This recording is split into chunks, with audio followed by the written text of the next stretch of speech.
All right, today we're talking about the right macros for a low-fat diet. Well, we know the fat's already going to be low, so that's pretty disappointing. But in order to get in shape, something's got to be low. Otherwise, you're just going to stay the same. If nothing changes, nothing changes. We need to make sure that we're having some significant changes in order to make the progress that we're looking for.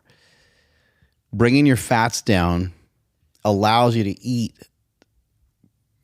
more calories than you're probably used to. And I would encourage you to eat more calories than you're used to.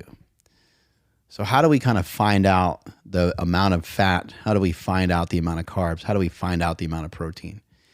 I realize that this is a little bit of a losing battle because everyone is a little bit different with how they digest their food. Everyone's a little bit different with how they utilize their energy.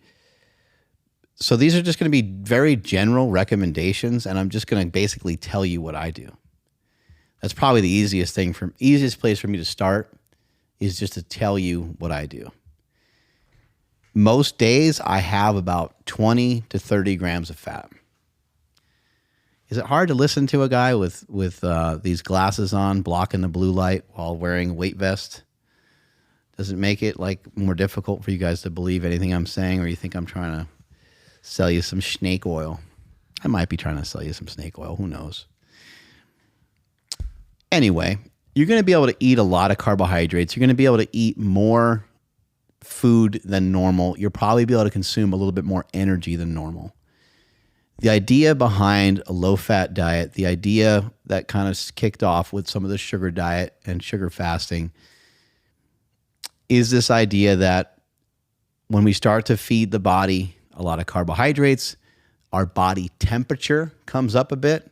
And this is something that you can test and you can mess around with it. And you can look into a lot of stuff from Ray Peat and you can measure your temperature in the morning. I don't do that personally, but it's something that you might want to investigate. I know some people have brought their body temperature up by like a degree. Some people have brought their body temperature up by almost 2 degrees.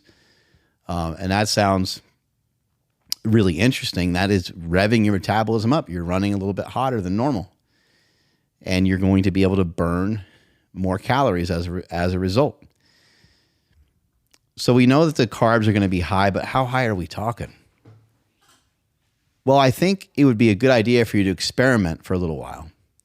And it might be a good idea for you to maybe 2x or 3x your body weight in carbohydrates.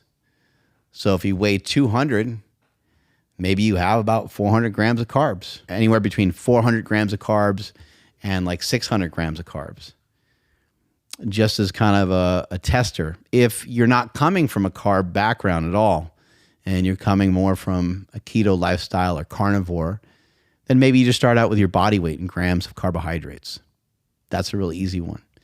You weigh 150, you have 150 grams of carbs. You weigh 200 grams of carbs, and so on. We hear that protocol very typical with protein. So your carbohydrates could be anywhere from 1 to 3x,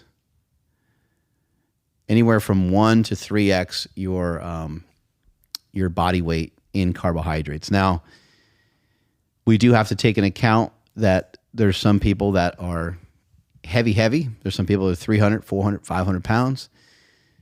For those people, obviously just go on that lower end. Go with the 1 gram. If you weigh 400 pounds, go with 400 grams of carbs a day. What type of carbs? We'll go through that before we end this dissertation for today. So carbohydrates, again, anywhere between 1 to 3 times your body weight. Protein, it almost doesn't matter that much on we just have like a protein minimum. And let's just say the protein minimum is 0.5 times your body weight or half your body weight. Again, you weigh 200, that would mean that you get in about 100 grams of protein. That would be on the low end. If you are engaging in muscle building activities, if you're engaged in anabolic activities, if you're breaking down muscle tissue with leg workouts and arm workouts, and you got a bodybuilding split going on, well, you definitely want to bring the protein up a bit from just the 0.5. probably to minimum of 0.75. And just to be on the safe side, it's just easier to tell people to go with 1 gram per pound of body weight. Some people will also suggest 1 gram per pound of lean muscle tissue. You can kind of decide what you want to do with that, but you can take any of those numbers that I just recommended. If you haven't eaten a lot of protein in the past, then caution on the lighter side. And the same thing with the carbs, and the same thing with the fats. Like if you haven't done some of this stuff before, then you're going to want to be a little cautious just to kind of like see how you feel, and then you can kind of go from there. The upward limit of protein, I don't know if we know that. I don't know if we know like what's the maximum amount of protein. I do know that it takes a bit for your body to digest protein. It takes time to break down steak and stuff like that, but that doesn't mean it's bad. That's not a bad thing at all. That's just how long it takes. It takes a while to break down some of these different foods that we eat. And usually when it has more fat, it's going to take a little longer.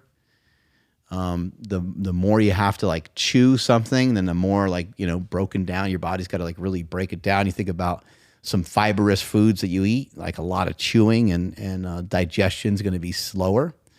And sometimes slower digestion is a great thing. But one thing that you should consider when you have slower digesting foods is where you put them in the day. So I like to stick my proteins usually in the latter half of the day. It's not like I don't eat any protein during the day. It just kind of depends on what it is I'm doing exactly. For right now, I'm not eating hardly any protein during the day. But typically, I would just wake up and have some egg whites, have some rice, or egg whites and rice and grinds or something like that, or egg whites and oatmeal. And I would just start my day. That's kind of a standard bodybuilding style nutritional protocol. 6 or 8 egg whites, some oatmeal, maybe a glass of orange juice, and boom, you get on with your day. One thing to keep in mind, though, is those proteins, they can kind of slow you down. Oatmeal might slow some people down, too.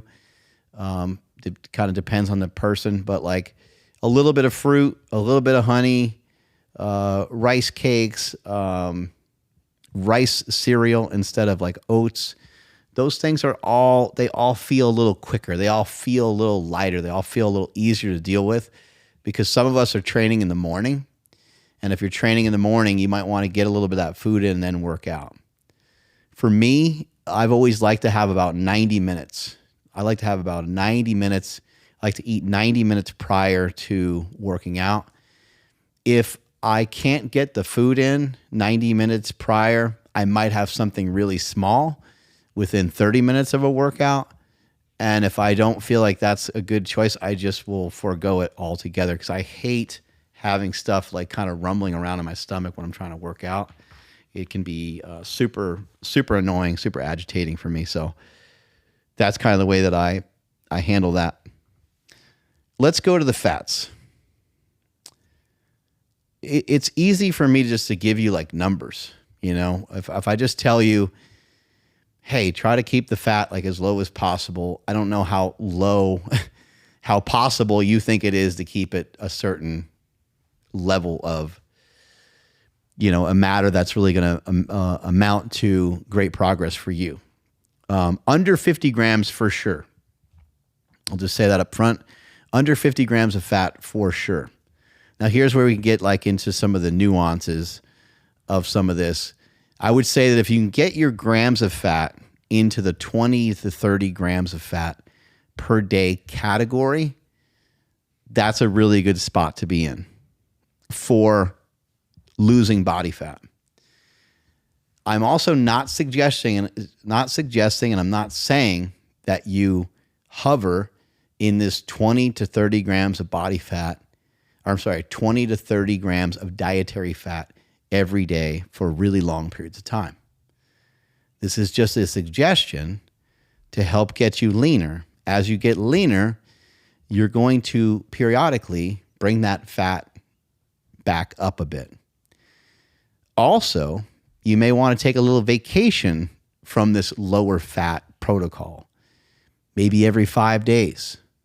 It doesn't have to be a cheat meal. It doesn't have to be a big blowout. It could be every So you go Monday, Tuesday, Wednesday, you go pretty good on the diet. Thursday evening, you have a steak that has a little bit more fat in it. Repeat, and you do the same, something like that.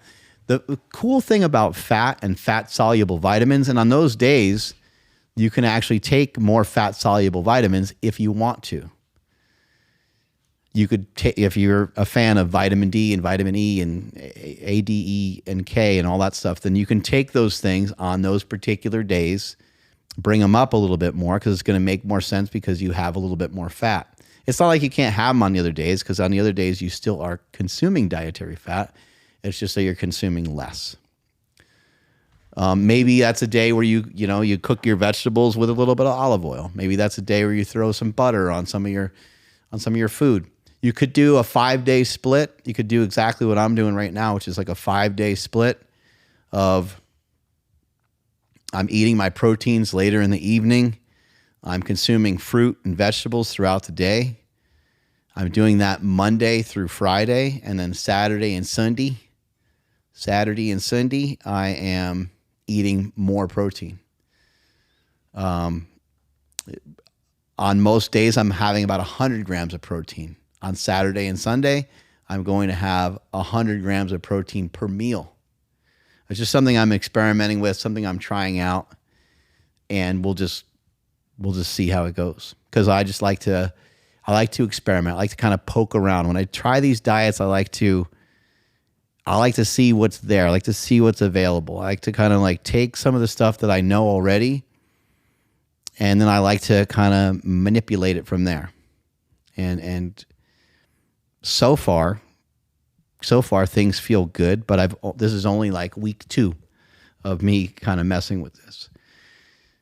Back to the fat grams again for a second. So some people really believe that if our fats are super low, that it's going to wreck our hormones. And I'm not in disagreement with that. I do think that when somebody perpetually has their fat low for days and days and days and weeks and so forth, I do believe it can have some potential harmful side effects that maybe somebody that's on PEDs won't feel. The body is like a spider web. You ever walk into a giant spider web, and then so the web like pulls, right? And you pull on one string of that spider web and the whole thing starts to move around. And if we submarine our fats for too low or for too long, we have them too low for too long, it can kind of pull on the hormones. So someone might say, oh, I did that and my testosterone didn't go down. Well, that's not always how it works. Sometimes it's like something else gets pulled down. Maybe it's your DHEA. And then maybe because that went lower, maybe, some other, it has a cascade of consequences sometimes. For a lot of people, they're going to have a lot of body fat that they can go through before they really need to consider having large amounts, or before they need to consider having a lot of dietary fat. You could just have the fat from your chicken breast. I've been kind of stating that if something's not as lean as chicken breast, then don't eat it. Again, that's not forever. It's not perpetuity. It's just a recommendation to help you get shredded. But if you do it for too long, it might bite you in the ass. These are just things to be aware of. I'd rather talk about these things up front. I'd rather talk about these pitfalls up front and make you guys aware, because we do see this a lot with bodybuilders. Something to keep in mind with bodybuilders, though, is that bodybuilders oftentimes are working out twice a day. A lot of times they're doing about an hour of cardiovascular training on top of an hour of weights. And they're also in a caloric deficit. So now we don't know. This would be a question that I should ask the Rhino and ask some other people. But I'm unaware of any literature that talks about having your hormones be wrecked when you're in a caloric surplus. It's not going to happen, because if you're in a caloric surplus, your body's going to take those carbohydrates and turn them into fat. which is not, we don't want that to happen. That's not really the goal. That's not the goal of the diet. We want to be burning body fat, right? We don't want to like turn because we're eating 5,000 calories worth of carbohydrates a day. We don't want de novo lipogenesis to occur. I believe that's what it's called. It's not going to just happen out of nowhere. It's going to happen out of demand or supply, rather. It's going to happen out of supply. Like you supplied yourself a little too much. And how do you supply yourself too much when we're talking about these macros? Well, the way that you supply yourself with too much is by not eating the natural foods.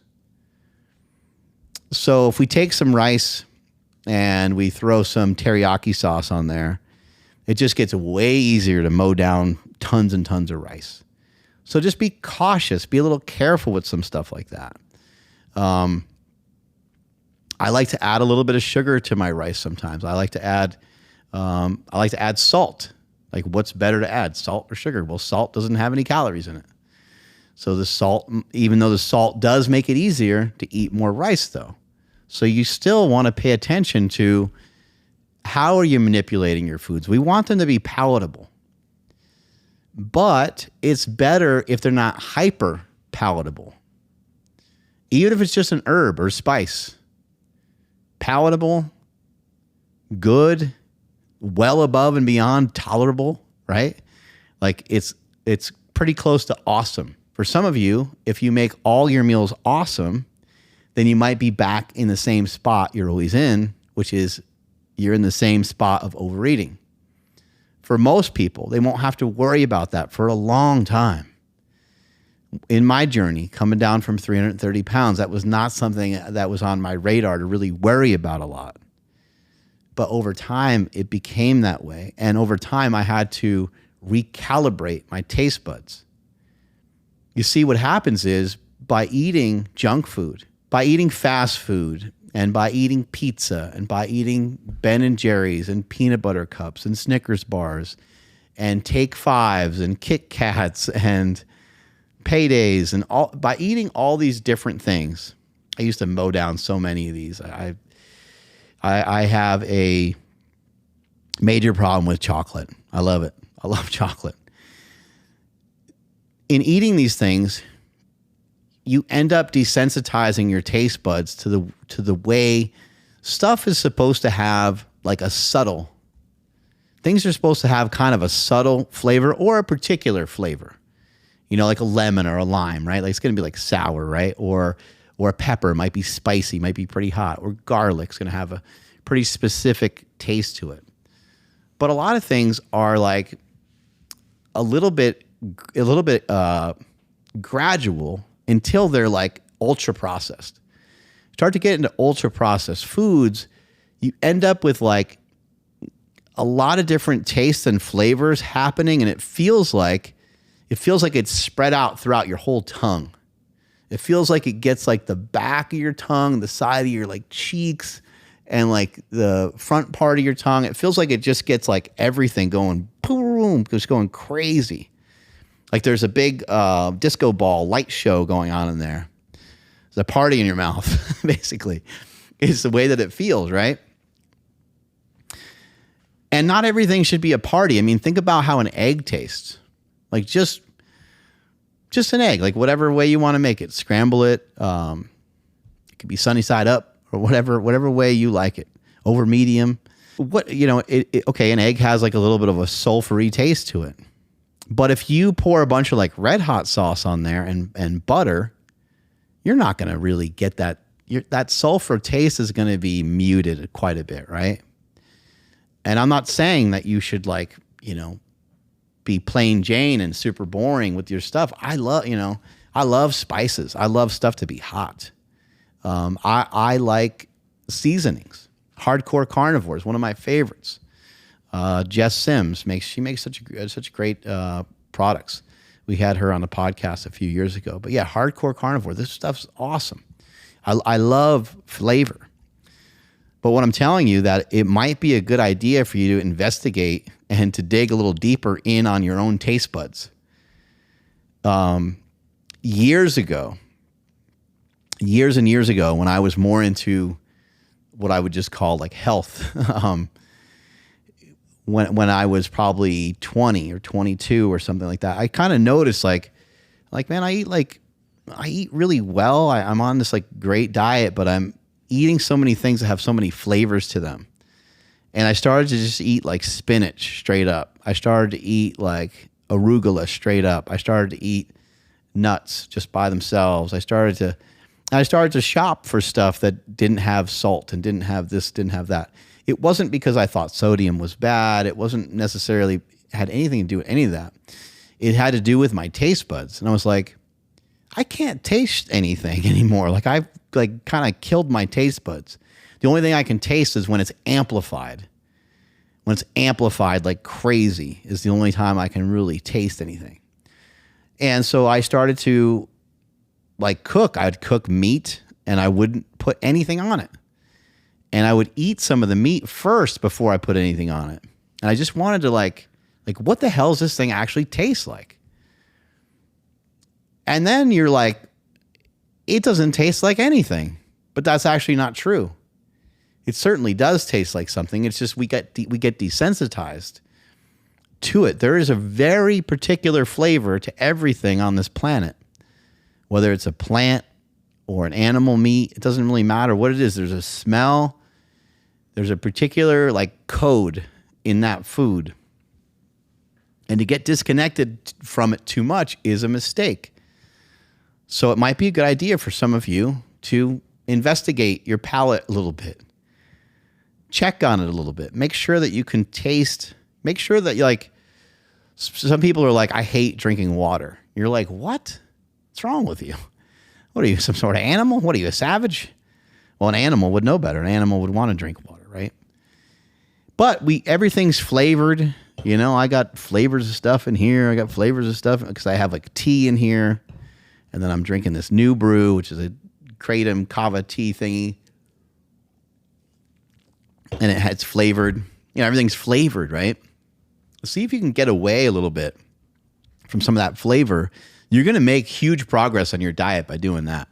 I bet you that's something I bet you that's something that you guys probably haven't learned from other people before. But that's huge. Being able to like dial it back. Just try it. Just for me, please. Just try it. Throw a potato in your air fryer. Throw a sweet potato in your air fryer, a regular potato, a Japanese sweet potato. Throw a couple different potatoes in your air fryer.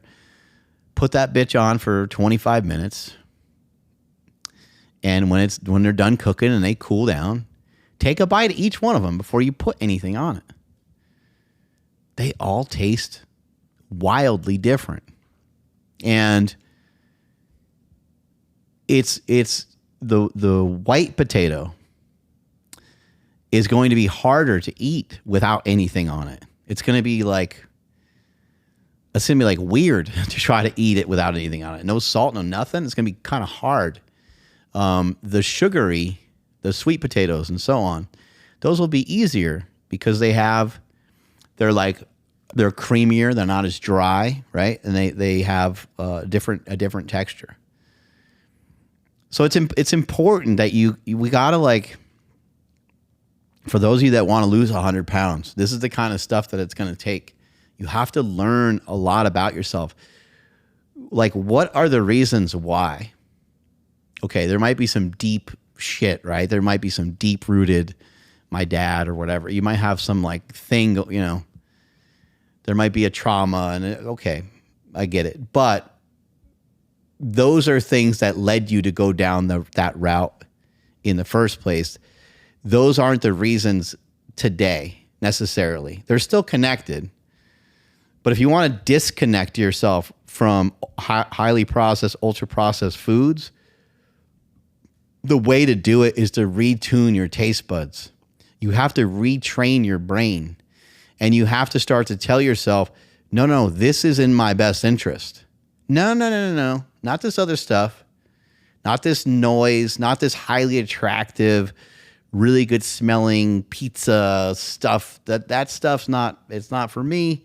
It's not for me. It's not for me. I need to lean into this other stuff that I know in my heart that it's better for me. The only way that you're going to be able to do that consistently is if you like the taste and the flavor of these things. So it's a good idea to tone down how overly sensitized, if that's a word, sensitized your tongue is to all these crazy flavors all the time. And that includes getting rid of some Diet Cokes and stuff. Because you shouldn't be like a little baby about everything all the time. Not everything should. You can go back to those things. I'm not saying you can't enjoy those things. I'm not saying you can't have them, but like you need to flip everything upside down. And the main thing that needs to be flipped upside down is your brain. You need to get it wired. It might not even be a rewiring because you might not even ever been wired properly to the right types of foods because mama and dada didn't cook you the right types of food, or you didn't eat at home that often. People don't eat at home that often. People don't cook. Part of the reason why I started Smelly's Kitchen years ago was in recognition of people aren't cooking anything. People ask me all the time, how do you cook your meat? I'm like, in a pan. Well, what about the smoker? Well, no, forget I'm not using a smoker. Kidding me? With the amount of meat that I eat and stuff like that? Yeah, okay, it would be cool if I got out and used a smoker here and there. Okay, cool. I ain't got no problem. I ain't got no beef with no smoker. I mean, it's awesome. I have a lot of friends that really enjoy it, and that's great. And if you want your food smoked and you prefer that flavor, that's going to assist you with staying on your plan better, right? But if you have the same old gas station taste buds that you've always had, you might eat the stuff from smoking it, but then you're probably going to also eat the other junk too. And that's why it's important that you wire yourself towards these better nutritional protocols. Cook up a bunch of just try this. Like just get some peppers and some onions, either a fajita mix that's already chopped up at the store, which is more expensive, or you chop it up yourself, throw it all in a pan, let it cook by itself. You don't need to put anything in there. You don't need to put any oil or anything in there at all. Take some 93.7 lean ground beef, and after the vegetable has been cooking in there for a while, start to mix it all together. That will taste so damn good, you'll be shocked. You'll be completely baffled and surprised. You're like, how come I don't eat like this every day? Now, okay, you might have to add some salt to it. That's fine. But those flavors that come out of those vegetables and then mixing it with the meat together, it's unbelievable. It's so damn good. It's worth the experiment. It's worth a try. So please, everybody that listens to me, just give that a shot for like 2 weeks. Or maybe even just a week of kind of playing around, trying to like, I wonder what that tastes like. It's like with a blueberry or a raspberry or some of these things. We know like that's easy to do. Boom, you chuck one down, you eat one, right? But chew on it and actually think about it. Chew on it until it gets to be like next to nothing. And then think about it. Like, if you were trying to describe that to somebody, like how it tastes with your words. It's hard to be descriptive with what it tastes like without really comparing it to a lot of other things. But are you tasting tart? Are you tasting sweet? Are you tasting sour? When you are able to identify those things more easily, and it's not just all one pile of stuff in your face, your whole entire diet game, everything changes. Everything gets to be a lot easier. I know some people don't like some natural foods and stuff, but like I love the way oats taste. Just the plain taste of just oats or even rice. I love the way rice tastes, especially a sticky rice. and it doesn't need to have anything in it. Like, I'm not even talking about like going to sushi because it usually has like vinegar and other things in there. You can learn to love the flavor of these things. And then when you add your sauce or you add your favorite thing to it, that's just gonna be the icing on the cake. That's gonna make it taste so much better. And now you can really start to make some cooking like a hobby for you. Like I think for everybody, it needs to be a hobby. Like if we want to cure obesity, like it's not the only way, but it's I think it's the most important thing is that people cook for themselves. The restaurant takes an hour minimum. A sit-down restaurant takes an hour minimum. It's way too much time. It's more money than you probably want to spend. And your kids can't sit through it. They can't ever make it. I have kids, and we've done that before. And it's just like, it gets to be brutal. Cook for not just yourself, but cook for your life and cook for your family. Make up some good meals. Like a lot of times I'll cook up Italian, it's just like a meat sauce. That's all it is. It's canned tomatoes. Sometimes has different seasonings and stuff in there. I'll use some Italian seasoning or some garlic salt or something like that. And I cook up just really lean meat, 93.7 lean ground beef. Sometimes I'll throw in a 99 lean turkey in there as well. I'll cook up like 3 or 4 pounds of it. I just leave it in the fridge. And then it's like, it doesn't last long. It's gone. Everybody in the house loves it. It's a great protein source for everybody. No one gets tired of it. No one's like, oh, I don't want to eat that. Everyone's like, oh shit. And my son likes to eat it with pasta. I like to eat it with pasta too. But these aren't hard things to do. But it's important that you learn how to cook for yourself in order to really assist yourself with being able to control your body weight. So fat calories, again, fat grams, again, you're looking at just 20 to 30, and maybe occasionally bumping it up here and there to where you double it and you go 40 to 60 grams of fat once or twice a week maybe, or as needed. Like, you should be able to kind of tell. So if you're somebody that's really active, you're running and lifting and so on, then all of the numbers that I mentioned might need to be altered. I was just giving you some numbers just to give you some numbers, because I think that people get obsessed over these numbers. I don't count, I don't track, so I don't actually even know the exact calorie amount. I don't know my exact macros. It's all just kind of a guess. Protein, again, 1 gram per pound of body weight. You can go up to 1.5 if you want as well. If you're on the heavier side, you might be able to cut that in half. You might be able to go all the way down to like 0.5 or 0.75. Do what you need to do with that and see how that is for you. But if you're 200 pounds, you're going to have 200 grams of protein. If you're 250 pounds, you're going to have 250 grams of protein.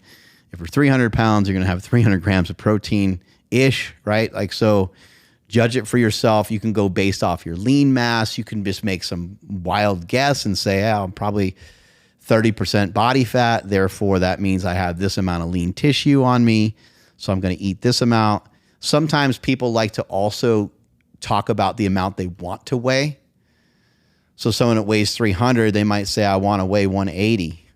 Well, they might have 180 grams of protein a day, which I don't have any problem with. I think that makes some sense.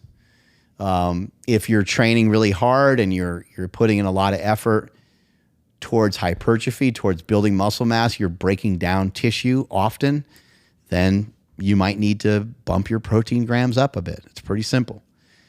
Carbohydrates. Again, you could start with about 1 gram per pound, but you can go all the way up to about 3. 4 times your body weight in grams of carbs. That's a 200-pound guy now starting to slug down around 800 grams of carbs. I think for a lot of people, you can go for it, but this all is in accordance to your goals.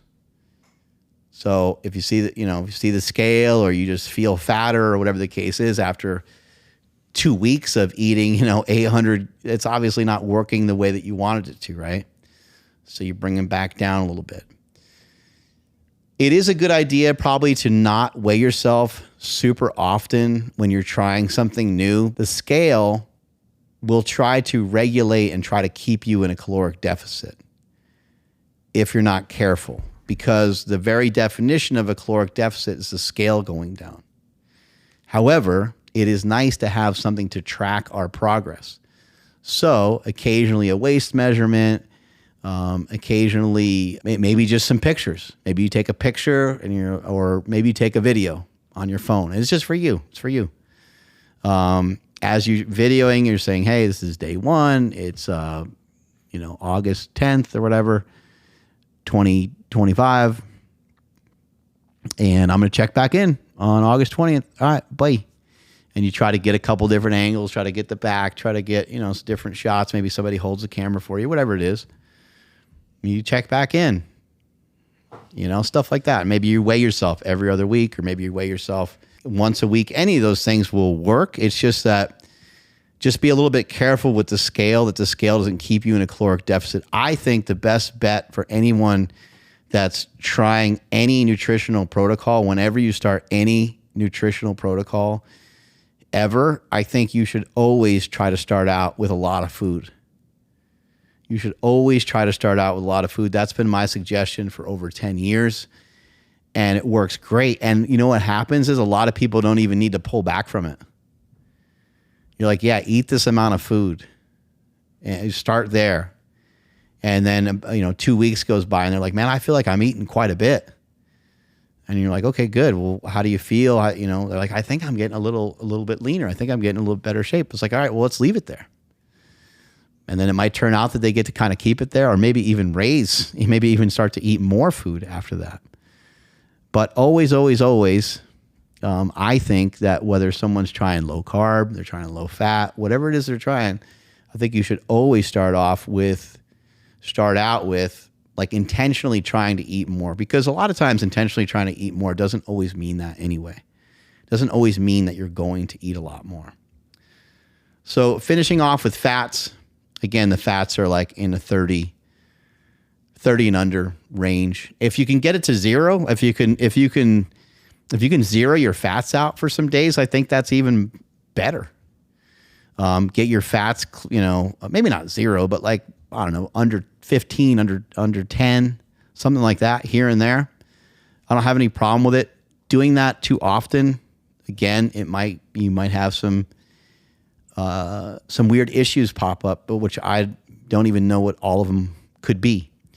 I have talked to many people that utilize these protocols, these really low fat protocols, and I probably should have Alberto Nunez on the podcast.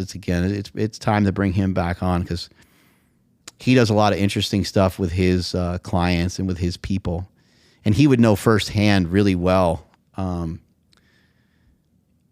what the negative side effects can be of plummeting your fat calories down too low. I know some people talked about bile. I know there's some other people, but like that's the reason why it's not a great idea to run your fats to 0 for like a long period of time, or keep your fats insanely low all the time, because we don't even really want to find out. Like we don't even really want to know. Like we don't want it to be an issue. So rather than have it like turn into an issue, just make sure that within the course of a few weeks that you're consuming some fats somewhere. I would personally think that if you go like below 5% dietary fat, which is like almost impossible, it's very difficult to even do, so there's not a ton of reasons to talk about it. If you do that for like really long periods of time, I think you could run into potential, not necessarily even issues. You can run into it not being optimal anymore. And then you're like, you're doing something so extreme, which is kind of, you're doing something so extreme to try to get like really lean or try to get in really good shape. And then it's not actually even helping you with that, or it's having some negative health outcomes. which are the things that I have some concern over. Again, I do think you can go very, very low fat, because if you listen to what I'm saying, I'm talking about like being in this 20 to 30 gram range. That's low. That's very low for your fat. So I do believe that you can do that. I do believe that especially someone with more body fat can probably do it for longer. But also just be cautious that if you're doing something for, 3 weeks or 4 weeks at a time, that it might be time just to come up for a little bit more air, and then you can kind of reset. So I think I just, gave you guys as much detail as I possibly can in terms of the protein, the carbs, the fats. I would just end with saying that all of that can be manipulated towards your goals, and all of it can be tweaked or dialed in accordance to what it is you're doing on particular days. You could say, hey, tomorrow's leg day, so I'm going to, eat a big bowl of pasta. That's kind of the old school mentality that people used to do on Thursday nights for high school kids to play, football game Friday night or Saturday night. They would load them up on carbs the day before. They'd have like a team dinner, and everyone just chows down on a bunch of like pasta and bread. And then you go out and you play your game the next day. You probably don't need that amount of carbohydrates for that particular activity. You probably don't need a crazy amount of carbohydrates for your squat day, but you probably need some. So that's the last thing I'll mention, is that we think that we need so much energy, so much. You really don't. Like, we know from fasting, and we know from different protocols that we've done, we know that the body is really resilient. It's built to survive. It's built to do some really cool stuff. And we don't necessarily, like, quote unquote, need to have that 200 grams of carbohydrates right before our workout. But we kind of feel like we do. And because we feel like we do, then we usually end up doing that. But it is something to keep in mind, because as you keep going with this diet, and if you're looking to continue to make changes, you're not going to just perpetually be able to be on the same exact plan. You'll have to make some adjustments somewhere along the lines. And we already talked about how low the fats are. So the fats don't have a lot of wiggle room for you to really wiggle them down any further. And so at some point, you may want to play around with the carb intake, lower it maybe just a tiny bit. Like if you're someone that's eating 600 grams of carbs a day, maybe you go down to 400 on some days. Maybe you do that like 3 times a week. And now you have this staggered carbohydrate intake, which for the week is going to have you be a little bit less carbohydrate, but you barely noticed anything. And that's the key, and that's the trick, and that's what you get into running into some really good bodybuilding coaches, is they know how to steal from the body without the body being like, yo, what's going on over here? Strength is never weakness. Weakness is never strength. Catch you guys later.